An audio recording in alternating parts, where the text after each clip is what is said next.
the Pistons decided to make a head coaching hire, and it's Mhm. JB Bickerstaff. So I kind of wanted to get your perspective on this hire. What did you think of this hire, and if there were any candidates, if you had heard anything like who were maybe like the final two or final three that did eventually to get the job?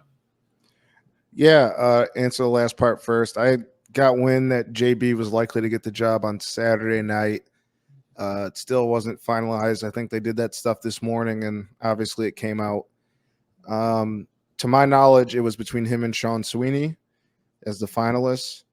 JB, I think, checked a lot of boxes that Langdon was looking for in terms of experience, leadership qualities, and has had experience molding a young team into a cohesive roster. So I think they walked away from the process thinking JB was the best one to check all those boxes. Not surprised at all. I knew I had reported a few days ago that he was one of the three that had interviewed. I think JB's a solid coach. I was the only one to vote for him for postseason awards. I gave him a third place vote.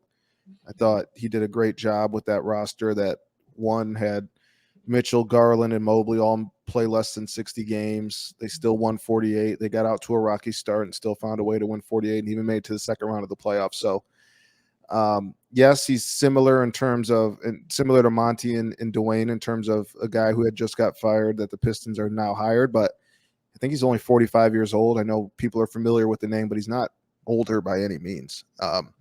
So I think it's probably in the Pistons' eyes a good bridge between the young and the new, or the old and the new, and somebody who has had success recently. I thought they were going to go for a first-year guy just because it was something that I thought the organization hasn't really tried, and something that I thought I'd be curious to see how they would benefit from having somebody who has not been a head coach before, let them experiment, let them bring new ideas. They'd obviously be hungry in that first opportunity, but they didn't go that way. And I understand it. I would imagine that they probably didn't want a first-year president and a first-year head coach. So they went with Bickerstaff, who I had heard was atop of Langdon's list for the last few days. Yeah, I think, reading your articles and everything you've reported over probably the last 2 or 3 weeks, I thought, given Sweeney, Mike Nori, JB Bickerstaff, he was the one coach that had the most experience and probably the best resume. Mm-hmm. I don't know if you've been on Twitter, but I mean, you know how Pistons Twitter is. Yeah, they don't like this hire. No. Really, I've seen the majority of what I've seen has been pretty. They've been like, I'm fine with it. Yeah. But I think it's 50-50. Like, okay. I've seen some people like give the guy a chance. You never know. There could be something there.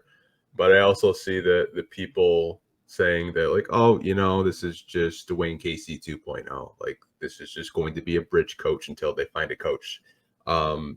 Which I don't really agree with. I think he's a good coach, to your point. I think there's clear evidence of development. There's clear evidence of him being a good coach. Yeah. I'm not mad at this hire. I think thought it he's was a good younger hire. than people think too.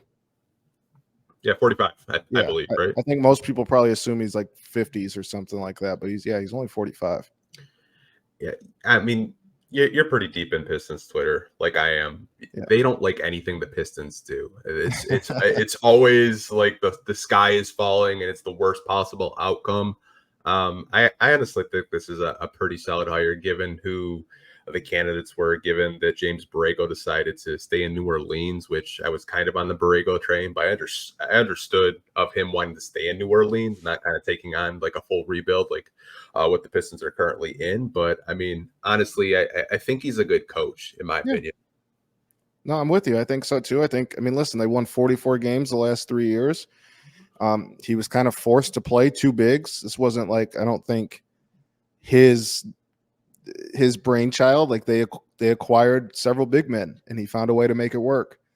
And I think he maximized that team. I know the Cavaliers and their front office and their ownership think that that team should have went far further than winning a game in the second round. I disagree. But yeah, I think he's done everything. I thought he did everything in Cleveland that you could do, and I thought he maximized it. Yeah, it's to your point of like maximizing it. I mean, like they had a lot of injuries during one of his seasons. They Yeah. still ended up winning like 40, 50 games with a pretty, good nucleus of core.